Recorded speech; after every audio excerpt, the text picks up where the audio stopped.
अस्सलाम वालेकुम नाज़रीन, मैं हूँ रामीन सैयद और आप देख रहे हैं प्रोग्राम ज़ेरे बहस। नाज़रीन, जहाँ एक तरफ ईद कुर्बान की आमद है, वहीं बजट की भी आमद है और यही एक चीज़ है जो आवाम को सबसे ज़्यादा कंसर्न करती है, क्योंकि एक सियासतदान का बेशक जितना मर्जी जारहाना बयानिया हो, नैरेटिव हो, रेटरिक हो, मगर वो सब आवाम को उस वक्त भूल जाता है अगर उसके पास 2 वक्त की रोटी मैसर नहीं है या फिर उसको करने को नौकरी मैसर नहीं है। खैर, बजट पाकिस्तान में आने वाला है, वफाकी बजट, और जो चीज़ अलार्म है वो ये है कि IMF की कंडीशंस के ऊपर FBR ने प्रपोज ये किया है कि GST जो कि इस वक्त 18% है उसको बढ़ाकर 19% कर दिया जाए।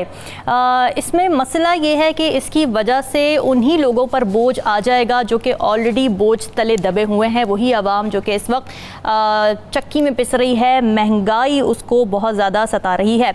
अब इसका ऑल्टरनेटिव क्या होता है? इसका ऑल्टरनेटिव ये होना चाहिए था जो कि एशियन डेवलपमेंट बैंक भी कई दफ़ा कह चुका है और IMF भी कई दफ़ा कह चुका है कि असल में रियल स्टेट, एग्रीकल्चर और रिटेलर्स को टैक्स नेट में लाने की ज़रूरत है, क्योंकि अगर इनका कंट्रीब्यूशन देखा जाए तो रिटेलर्स और होलसेलर्स टैक्स का सिर्फ 4% पे करते हैं और 3.5 मिलियन में से सिर्फ 3 लाख ताजिर ऐसे हैं जो कि टैक्स देते हैं, यानी हम गैप बहुत ज़्यादा इसके अंदर एविडेंट है।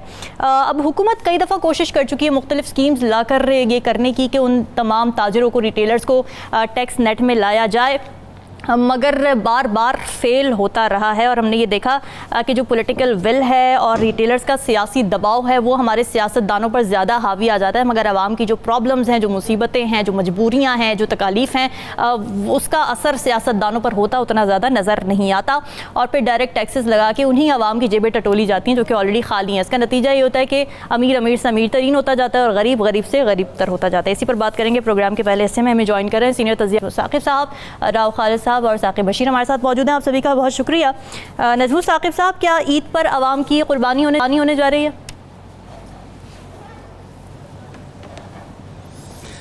मैं इसका जवाब देता हूं आपको रामीन। सबसे पहले तो ये है कि चूँकि ये हमारा प्रोग्राम 92 का लाइव हो रहा है जी, और टॉस का सुना है कि थोड़ी सी बारिश की वजह से ताख़ीर है और पाकिस्तान का मैच है, यकीन कीजिए मेरे जैसे लोगों की तो ईद आज ही हो जाएगी अगर पाकिस्तान हिंदुस्तान से जीत जाएगा तो। सबसे पहली तो मैं आपको ये बात बताऊं। सही बात है। अब ये है कि ये अल्लाह करे कि ये मैच हम जीतें। पहले तो ये है कि मैच हो जाए और फिर हम इसको जीत भी जाए।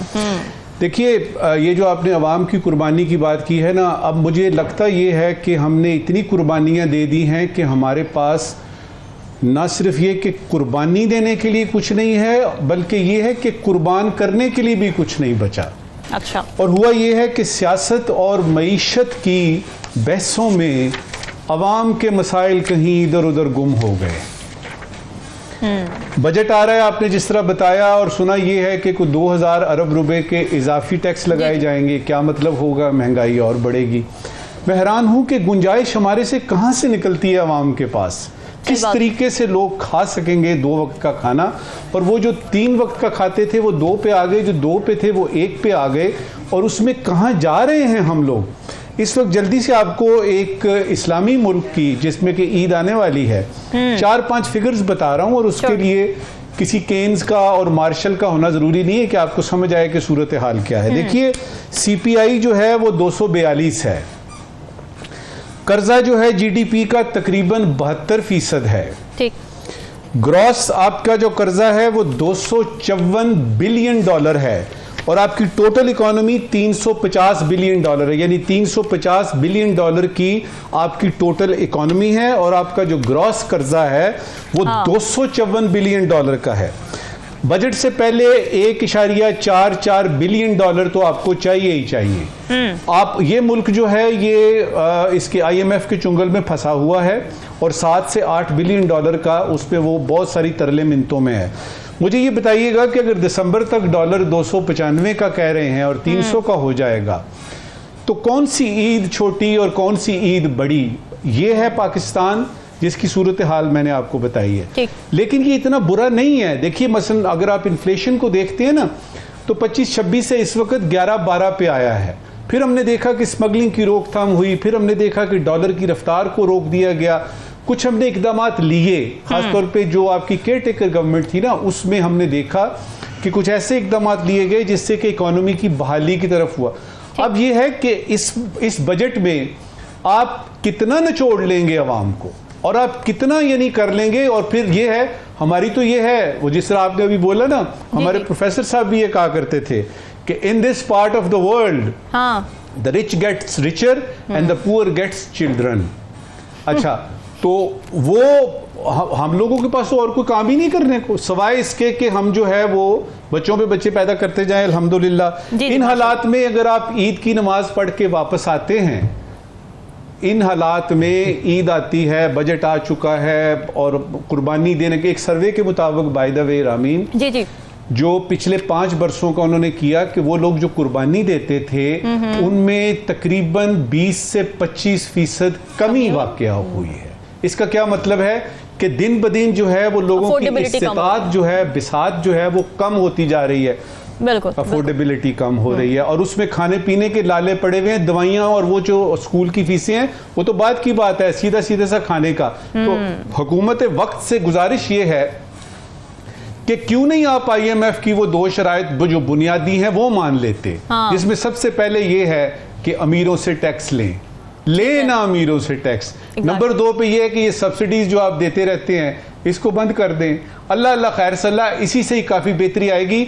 इस वक्त की आखिरी बात जी, देखिए अवाम को आपने सियासत और मईशत की बहसों में फंसाया हुआ है और अवाम के मसाइल दाएं बाएं हो चुके हैं।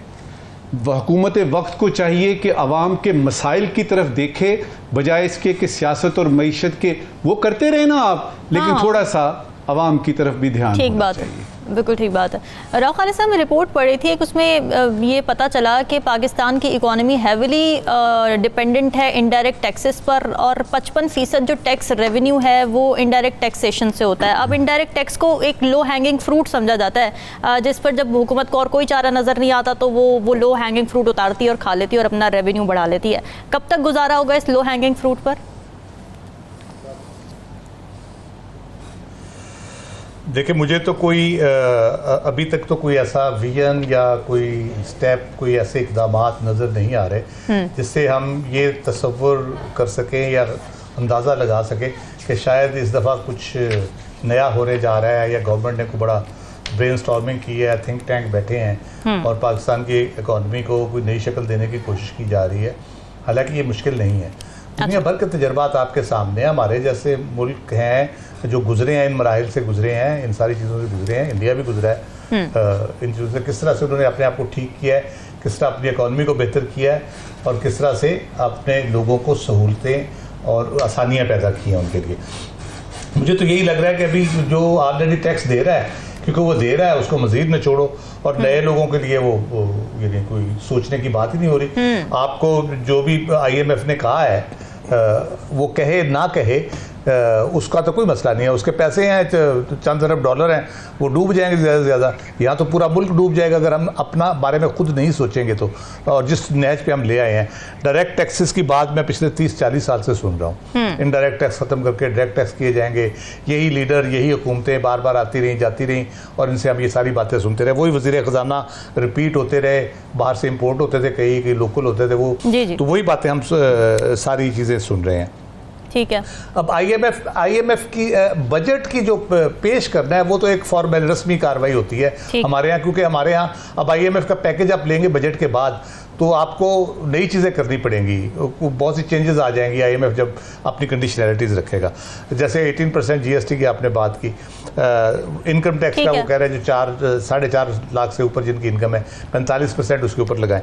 तो अफराते ज़र में कमी हुई है, लेकिन जो बाकी फैक्टर्स हैं उनको जब फैक्टर इन करते हैं, बिजली गैस की कीमतों को आप फैक्टर इन करते हैं, लोगों की डॉलर की प्राइस को फैक्टर इन करते हैं, आप परचेजिंग पावर जो है और उसको करते हैं, तो आपको बहुत बड़ा रिलीफ नजर नहीं आता। ठीक है। कोई ब्रीदिंग स्पेस भी इवन नहीं नजर, यानी अभी भी आपको ज़ाहिर उम्मीद नजर नहीं आ रही गवर्नमेंट की तरफ से कि क्या स्टेप्स लिए जा सकते हैं, आवाम को कैसे रिलीफ दिया जा सकता है। क़ता कलामी की बात है। यहाँ पर मुझे एक ब्रेक लें।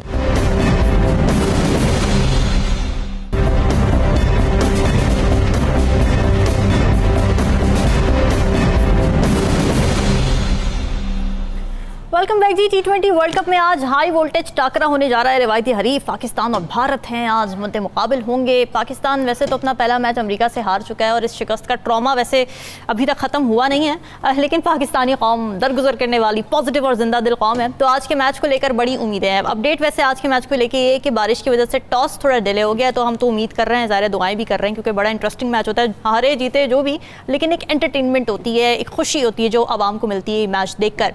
अब पाकिस्तानी टीम में आज एक अहम तब्दीली की गई है, वो है आज़म खान को बिठा दिया गया है और उनकी जगह इमाद वसीम आज खेलेंगे। और फिर दिखने में वैसे एक मुनासिब स्ट्रैटेजी है, लेकिन भारत के खिलाफ जो एक साइकोलॉजिकल प्रेशर होता है, क्या टीम उससे निकलकर अच्छा खेल पेश कर पाएगी? नजमुल साकिब साहब, आपको क्या लगता है आज का मैच? एक तो ज़ाहिर है हम आपने भी बात की थी पहले सेगमेंट में कि दुआ है कि शुरू हो जाए, लेकिन जो आज की स्ट्रैटेजी बनाई गई है, खुसूसी तौर पे आज़म खान बहुत ज़्यादा क्रिटिसिज्म का निशाना रहे हैं, परफॉर्मेंस दे नहीं रहे थे मगर मुसलसल टीम में जगह बनाई हुई थी, ये अब आपको ठीक लग रही है स्ट्रैटेजी, उनको हटा दिया गया? सबसे पहले तो रामीन ये देखते हैं कि जो नॉर्मली पाकिस्तान हिंदुस्तान का मुकाबला होता है क्रिकेट में किसी भी जगह पे, वो वाला माहौल इस वक्त नहीं है, क्योंकि हमारी टीम इस वक्त ज़रा थोड़ा बैक फुट पे है। वो क्यों? मुझे याद है ये जो 2017 की चैंपियंस ट्रॉफी और उसमें पहला ही मैच होता है और पाकिस्तान जो है वो हार जाता है इंडिया से, और उसके बाद फिर फाइनल में और मुझे वो यानी बुमराह का वो मुझे वो भी याद है, वो जो उसने एक नो बॉल करा दिया और उसके बाद फ़खर ने सेंचुरी की। जी। वो वाले हालात इस वक्त नहीं है। अच्छा। वो क्यों नहीं है? उसकी बहुत सारी वजूहात हैं। एक वजह ये है कि ये जो हम यूएसए से मैच हारे हैं ना, तो हर टीम का क्रिकेट में ये होता है कि उसका एक मोमेंटम बनता है। You need to win a big match, at least one match in the group stage. अब हुआ ये कि यूएसए से आप जो है वो आपका पहला मैच होता है और आप हार जाते हैं, और यूएसए की एक नवारद टीम है, उसको कुछ पता नहीं है, लेकिन पता नहीं क्यों, शायद उनकी अपनी पिचेस और होम ग्राउंड की वजह से। दूसरी बात यह है कि हिंदुस्तान पाकिस्तान का जब क्रिकेट का मैच होता है, और किसी ज़माने में जब हॉकी का भी हुआ करता था, तो उसमें ना सिर्फ ये कि स्पोर्ट्समैन आमने सामने होते हैं, बल्कि मैं ये देखता हूँ और हमने देखा, बरसों से देखते आ रहे हैं कि इसमें दो कौमें एक दूसरे के सामने होती हैं, और उसमें इज्जत बेइज्जती का मसाइल बहुत सारे आ जाते हैं कि भाई आपने, वो जिस तरह कहते हैं ना किसी भी टूर्नामेंट में कि सबसे हार जाएं, इंडिया से नहीं हारना। और यही चीज न्यू दिल्ली में भी होती है, मुंबई में भी यही होती है कि सबसे हार जाना, पाकिस्तान से ना हारना। अब ये है कि इस वक्त की सूरत हाल जो हमारी बॉलिंग अटैक है, जो आपके फास्ट बॉलर्स हैं, जिसमें हारिस है, आपका शाहीन है, आपका ये जो है ये क्या लड़का है नया, नसीम शाह है। अच्छा, ये लोग पूरी फॉर्म में नहीं है किसी वजह से, मुझे लगता है जिस तरह नसीम शाह का है वो इंजरी से वापस आया है। ये जो आपका हारिस रऊफ है, इसके साथ बहुत सारे प्रॉब्लम्स रहे, इसके कॉन्ट्रैक्ट के मसाइल रहे, फिर शाहीन भी इंजरी से वापस आया, फिर उसके बाद हमारे पास आमिर है, और उसका भी है कि 4 साल बाद यानी 3-4 साल बाद आपकी एंट्री हो रही है यानी इंटरनेशनल क्रिकेट में। अब आपके पास जो स्पिनर है, जो आपके जो का स्पिन अटैक है, उसमें किसी वजह से शादाब नहीं चल रहा, और अब इन्होंने अबरार को इस मैच में भी अगर नहीं रखा तो मुझे नहीं समझ आ रही कि वो अबरार को वो किस शोकेस में रखने के लिए वहां पे गए हुए हैं। आप 3 फास्ट बॉलर्स के साथ भी जा सकते थे, अबरार को रखना बनता था। लेकिन खुशी की बात यह है जो आपने बताई है कि एक तो ये है कि वो आजम खान साहब जो हमारे बहुत ही जबरदस्त क्रिकेटर मोइन खान साहब के साहबजादे हैं, उन्होंने पिछले 2 मैचों में वो कारकर्दगी की है जो मैं और राव साहब कर सकते हैं। 0 पे आउट हुए ना, यानी इससे ज्यादा तो आपका बुरा हो नहीं सकता। और उस वजह से जो मोराल आपका डाउन होता है, आपका मोराल डाउन होता है, पूरी टीम का मोराल डाउन होता है। दूसरा, मैं डिसअपॉइंट हुआ इफ्तिखार से। देखिए, उसके बारे में हमने सुना जी कि उसने वहाब रियाज को 1 ओवर में 6 छक्के लगाए हैं, तो जब सुपर ओवर होता है तो आपसे एक भी नहीं लगता, तो फिर किस चीज का? और फिर उन्होंने वो जो कैच को देखते, वो देखा भी नहीं उन्होंने कि वो स्लिप में खड़े हुए और कैच गुजर गया, तो डिसअपॉइंटमेंट। अच्छा, अब ये है कि पाकिस्तान और भारत का मैच उसके बाद फिर टॉस आने वाला है, फिर ब्रेक पर जाना होगा। मैं साकिब का जरा कमेंट लेना चाह रही हूँ। साकिब, जो प्रिपरेशंस की गई, जिस तरह से हमने देखा, बहुत ज्यादा दौड़ें भी लगवाई, फिटनेस टेस्ट हुए, फिटनेस लेवल बढ़ाने के लिए कोशिशें की गई, फिर हमने देखा कि T20 वर्ल्ड कप से पहले 14 मैचेस खेले पाकिस्तान में से सिर्फ 5 जीते, तो प्रॉब्लम तो नजर आ रही थी। आपको प्रॉब्लम नजर क्या आ रही है इस वक्त टीम में?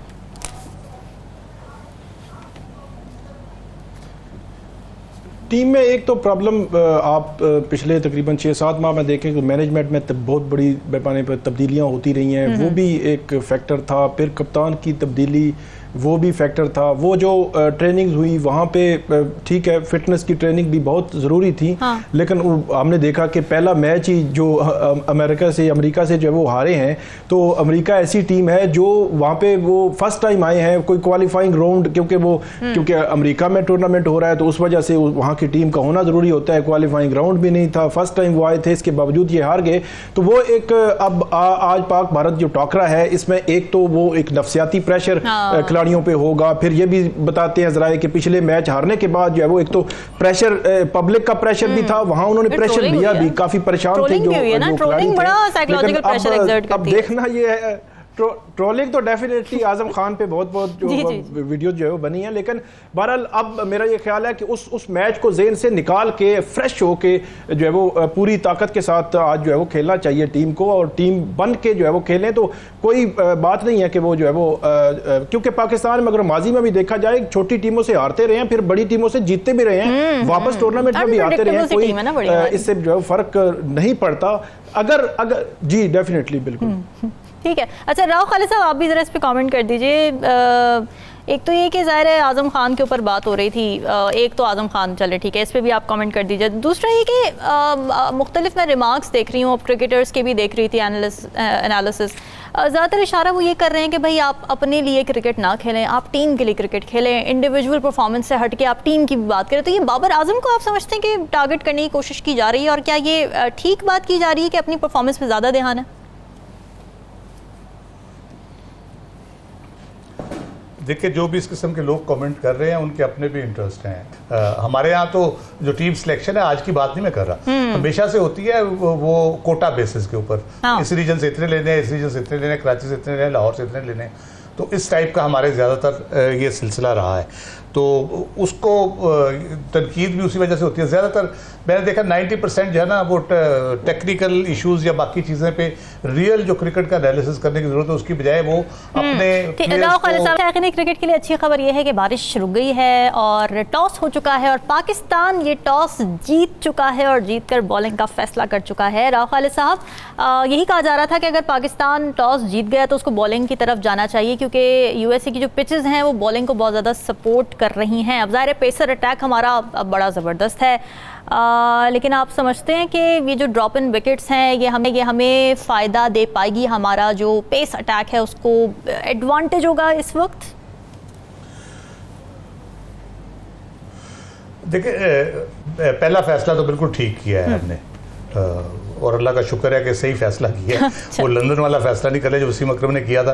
बारिश हुई थी, विकेट, और लंदन में तो वैसे ही बॉल बड़ी स्विंग होती है। उन्होंने पहले बैटिंग करी और 123 में पूरी टीम आउट होगी। तो वो वाला नहीं, ऑस्ट्रेलिया के खिलाफ था वो मैच। तो ये पहला फैसला तो बिल्कुल ठीक है। ड्रॉप इन पिचेस की जहाँ तक बात है, अब तो दुनिया में कॉमन हो गया, ये ऑस्ट्रेलिया में भी यूज होती है, बाकी जगह भी यूज होती है। यहाँ पे ये नई आई है पिचेस, इनका तजर्बा उस तरह से नहीं है, इस्तेमाल नहीं हुई, इसलिए न्यूयॉर्क की पिचेस पे खास तौर पे बड़ा लो स्कोरिंग मैचेस हो रहे हैं। आप जब उनको देखते हैं, कल जिस तरह साउथ अफ्रीका फंस गया था कनाडा के खिलाफ, और इस तरह से सिचुएशन वहाँ पे है।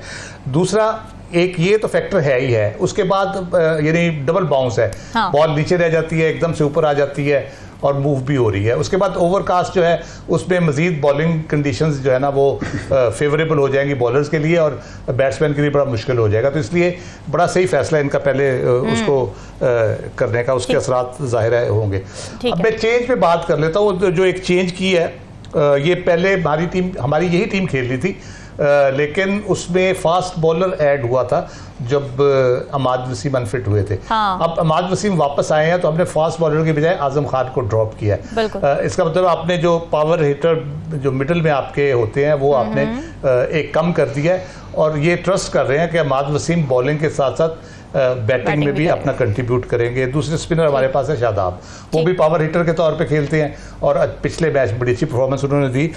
लेकिन मसला ये कि अब ये खिलाड़ी एक स्किल या 2 स्किल के साथ नहीं, अब 360 टाइप खिलाड़ी आ गए। आप 10वें नंबर पे भी खेल रहे हैं, बॉलिंग के साथ साथ आपको बैटिंग भी अच्छी करनी है, आपको फील्डिंग भी अच्छी करनी है। अगर तीनों शोबों में आप परफेक्ट नहीं है और आपका दिमाग भी काम नहीं कर रहा, आपके पास एक कैच गुजर रहा है, आप उसकी तरफ देखना भी गवारा नहीं करते, तो फिर मेरा ख्याल है कि आपको रीथिंक करना चाहिए अपने कैरियर के बारे में कि आपने कौन सी गेम खेलनी है।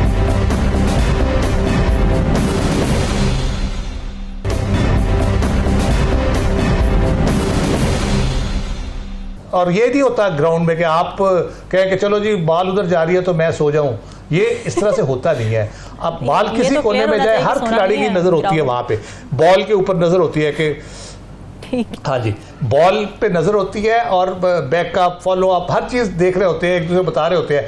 फिर बैट्समैन को देख के जो 1-2 सियाने आपके प्लेयर हर टीम में होते हैं जो ये बताते हैं कि यार ये बंदा जो है ना इस बॉल पे थोड़ा सा फंस रहा है या यहाँ से कर सकता है। आप थोड़ा सा हिंट भी करते हैं कप्तान को या बॉलर को कि यार इस बॉल पे ज़रा ये देखो, ये ज़रा थोड़ा कर रहा है, या ट्रेडिशनली इस बॉल पे फंस जाता है।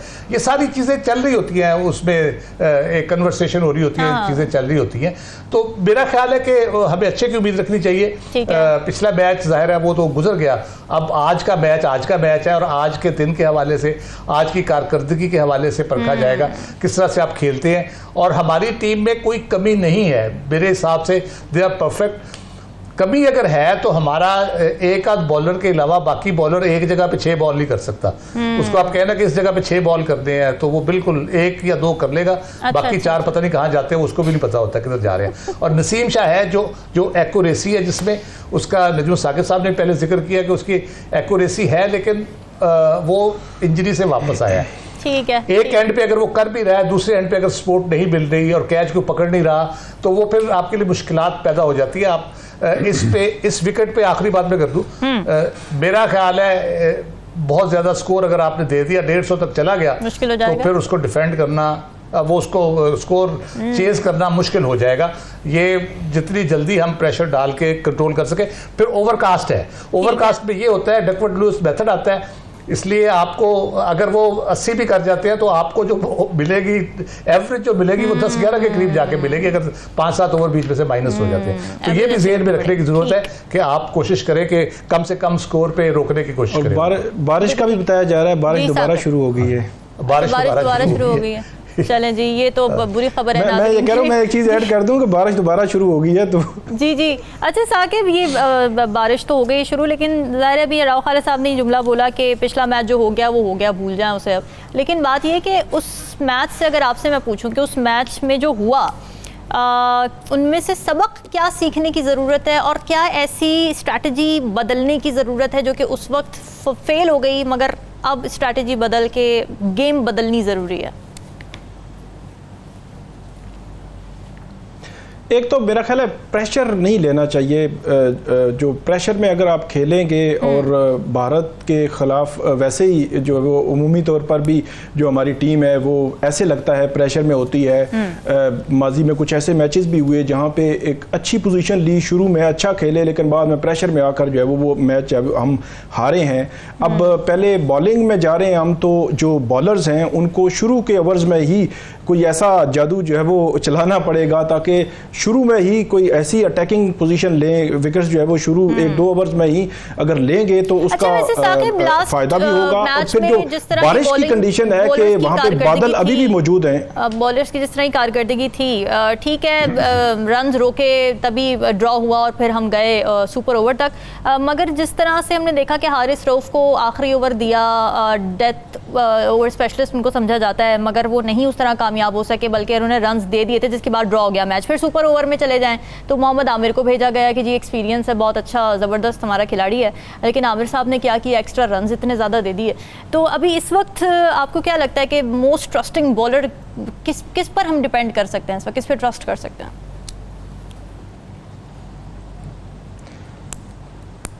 वो तो डेफिनेटली वो शहीन शाह अफरीदी भी हैं, मोहम्मद आमिर भी हैं। मोहम्मद आमिर जो है वो पिछले मैच में जो सेकंड लास्ट ओवर था, बाद में सुपर ओवर में आप गए तो उसमें 5 रन उन्होंने दिए थे। बाद में फिर आरिस रऊफ आए तो वो जो है वो नहीं उसको कवर कर सके, लेकिन बाद में फिर आमिर जो है वो उन्होंने एक्स्ट्रा रन जो है वो दे दिए।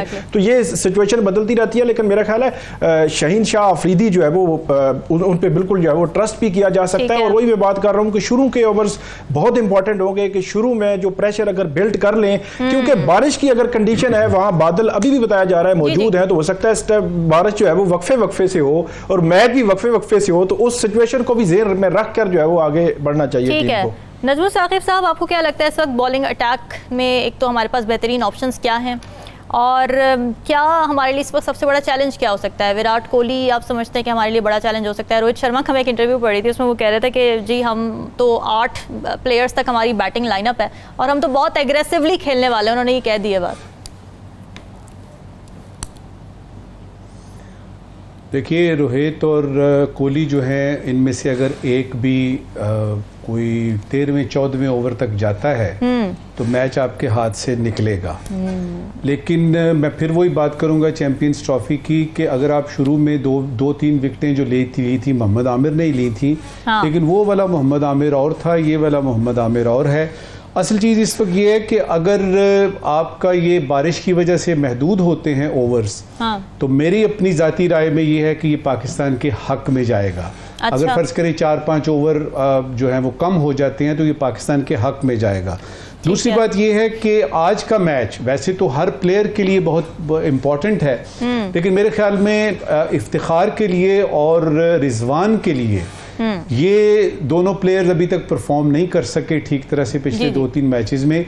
ये इनके लिए बड़ा मैच है, ना सिर्फ इस लिहाज से कि पाकिस्तान इंडिया का है, इन्होंने अपना आप भी बताना है। और रिजवान को मेरी ख्वाहिश होगी कि रिजवान वो वाला रिजवान सामने आए जब वो जो आपको याद है T20 का एक मैच की जिसमें 10 विकेटों से हिंदुस्तान को शिकस्त दी गई थी और एक भी यानी ना बाबर आउट हुआ ना ये आउट हुआ। एक तो ये बात है। दूसरा ये है कि गली मोहल्ले की जो सियासत होती है ना, और गली मोहल्ले की जो गेम है, जो गली मोहल्ले की क्रिकेट होती है, उसमें से हमारा माइंडसेट निकालना पड़ेगा। हमें एज ए टीम खेलना पड़ेगा और एक दूसरे को सपोर्ट करना पड़ेगा। अच्छा। और वो सपोर्ट जो है वो आपको ऑफ द फील्ड तो शायद यानी आ जाती है नजर, ऑन द फील्ड जो है वो बड़ा जरूरी है। फिर एक और बात है कि पिछले मैच को अगर आप देखें, आपने देखा ना क्या सबक सीखा। जी भाई, अगर आपका कोच गैरी कर्स्टन कह रहा है कि मिड ऑफ को डीप करें, तो डीप करो ना यार, और वहीं पे ही चौका लग गया आपको। तो उसमें यह है कि आप जरा बाहर भी देख लें, कुछ लोग बैठे हुए हैं जो इशारे कर रहे हैं, उनकी तरफ भी देखें। बाबर आजम के लिए ये इम्तिहान इसलिए है कि उनसे एक शिकायत है या उन पे एक इल्ज़ाम है कि उनके होते हुए कोई बड़ा टूर्नामेंट उन्होंने नहीं जीता, कोई बड़ी उन्होंने कामयाबी हासिल नहीं की। इंडिविजुअली तो वो विराट कोहली और वो जो है वो बराबर जा रहे हैं T20 में, लेकिन पाकिस्तान को एक बड़ा मैच जो है वो जितवाना, या बड़ा कोई टूर्नामेंट, जिस तरह मसलन सरफराज ने आपको चैंपियन ट्रॉफी जो है वो जितवाई, यूनुस खान ने आपको जो है वो T20 वर्ल्ड कप जितवाया, खान ने आपको जो है वो 92 का जो है वो यानी वनडे का जो वर्ल्ड कप जिलाया। तो रिजवान ने क्या किया अभी तक? अब ये है कि ये सारे अगर फैक्टर्स मैं देखूं तो सिर्फ एक चीज की ख्वाहिश करूंगा, बैटिंग आपकी जैसी भी है, बॉलिंग आपकी जैसी भी है, खुदा के लिए कैच ना छोड़िएगा कोई। खुदा के लिए अगर आपको स्लिप की तरफ कैच आता है तो जरा छलांग लगाइए, और यदि बाउंड्री पे आप यानी गेंद रोकते हैं तो जरा उसको करें। और उसके साथ साथ ये है वो ट्रेनिंग में तो लगा रहे थे छलांगे, अगर तो 20 ओवरों का मैच होता है, ट्रेनिंग से जब बाहर आते हैं ग्राउंड में प्रैक्टिकल में जाते हैं तो छलांगे लगाना वो भूल जाते हैं।